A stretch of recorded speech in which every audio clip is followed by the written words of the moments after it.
ముడి చమురు సంక్షోభం పెరుగుతున్న ధరలను కంట్రోల్ చేయడానికి ప్రపంచవ్యాప్తంగా చాలా దేశాలు అలర్ట్ అవుతున్నాయి. కఠినమైన వెరైటీ రూల్స్ అమలు చేస్తున్నాయి. ముఖ్యంగా ఇంటర్నేషనల్ ఎనర్జీ ఏజెన్సీ సూచించిన గైడ్ లైన్స్ పాటిస్తూ కొన్ని దేశాలు ముందు జాగ్రత్త చర్యలు చేపట్టాయి.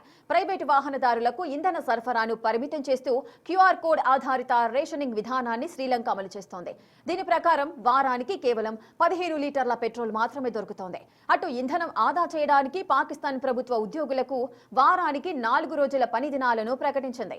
అలాగే 50% మంది సిబ్బంది ఇంటి నుంచే పని చేయాలని ఆదేశించింది. ఇక ఫిలిప్పీన్స్ ప్రభుత్వ కార్యాలయాల్లో విద్యుత్ ఇంధన వినియోగాన్ని 10 నుండి 20% తగ్గించాలని అధ్యక్షుడు ఆదేశించారు. కొన్ని ప్రభుత్వ విభాగాల్లో 4 రోజుల పని దినాలను ప్రవేశపెట్టారు. మయన్మార్లో వాహన రిజిస్ట్రేషన్ నంబర్ల ఆధారంగా సరి బేసి పద్ధతిలో ఇంధన అమ్మకాలు, రోడ్లపై వాహనాల రాకపోకలను నియంత్రిస్తోంది.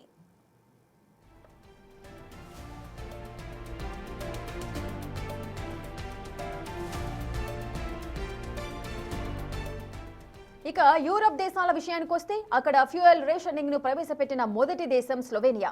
ప్రైవేటు డ్రైవర్లకు వారానికి 50 లీటర్లు, వ్యాపార అవసరాలకు 200 లీటర్ల పరిమితిని విధించింది. ఫ్యూయల్ పొదుపు కోసం హైవేలపై స్పీడ్ లిమిట్ తగ్గించాలని జర్మనీ ప్రతిపాదించింది. అలాగే పబ్లిక్ ట్రాన్స్పోర్ట్ ప్రోత్సహించడానికి టికెట్ రేట్లపై భారీ రాయితీలు ఇస్తోంది. దేశీయ అవసరాల కోసం ఇంధన ఎగుమతులపై హంగేరీ నిషేధం విధించింది.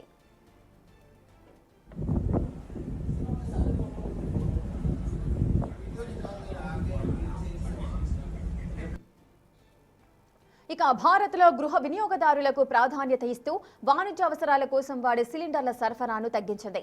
సిలిండర్ బుకింగ్ల మధ్య కనీసం 25 రోజుల గ్యాప్ ఉండాలని నిబంధన అమలు చేస్తోంది. అటు న్యూజిలాండ్లో వారంలో ఒకరోజు కార్ ఫ్రీ డేస్ విధానాన్ని మళ్లీ పరిశీలిస్తోంది. ప్రస్తుత పరిస్థితుల్లో ప్రైవేటు వాహనాల కంటే ప్రజా రవాణా వాడటం, అనవసర ప్రయాణాలను తగ్గించుకోవడం బెటర్ అన్న వాదన అంతటా వినిపిస్తోంది.